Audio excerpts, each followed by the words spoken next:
I always thank God for every opportunity that He gives me to see the world. This time it was Tokyo, a city where tradition meets innovation, where every street corner tells a story, and every meal is an adventure. This megacity is intimidating, but once you get the hang on how to go around this bustling metropolis, you're in for an unforgettable journey.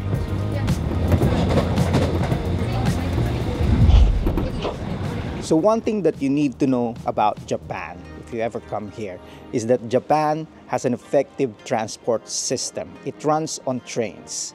It's a metro city. It has an efficient transport system where it will take you from where you are to where you are going. The first thing that you need to do when you get off the airport is that you need to get one of these. It's their Metro card. There are several versions of this, but whatever it is, it will take you from one place to wherever it is that you want to go. Now, the train system might be a little bit confusing when you get off the airport, but there's an easy way on how you can get around the most intricate train system in the planet. As long as you have your phone and you have an internet connection, you are good to go. Just open your Google Maps, okay, and then type in wherever it is that you want to go. Let's say I want to go to Shinjuku Station. So I just type Shinjuku Station, and then it will show me different lines on where it is I want to go. As I hopped on the train, I felt the rush of excitement unlike anything I have ever experienced. The air crackled with energy, the anticipation of the unknown palpable. It was as if the city itself was alive, pulsating with the heartbeat of millions of people. From the tranquil streets of Shinjuku to the vibrant chaos of Shibuya, Tokyo captivated me at every turn. Each neighborhood had its own unique charm and character.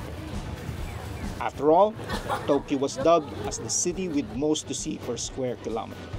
And it was. I wandered through the narrow alleyways lined with izakayas where the scent of grilled takoyaki filled the air.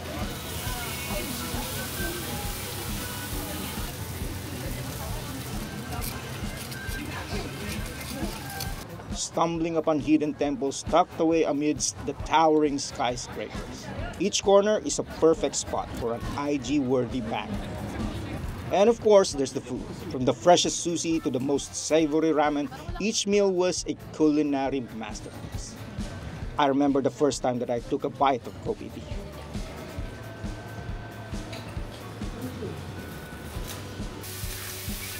The tenderness of the meat and flavor exploding in my palate left me speechless. So right behind me is the famous Tsukiji market here in Tokyo, Japan. If you are looking for good and fresh seafood, for sashimi, sushi, and even crabs, or a Wagyu steak, this is the place to go. Some of the things that you should remember when going here in Tsukiji is that you need to come here early in the morning, as early as 7 a.m. One of the things that I noticed here is that there's no such thing as false advertising. Everything that is advertised, every photo, everything that you see in every photo in front of the stores, that's what you pay for and that's what you get. But beyond the sights and tastes, it was the moments of awe that moves me. Watching thousands of people cross the Shibuya crossing, each person going somewhere. An organized chaos right at the heart of Japan. It was a sight to behold. I just stayed there for an hour and watched people and time go by. Tokyo left an indelible mark on my heart. Its beauty, the spirit, and the endless surprises. I will carry them with me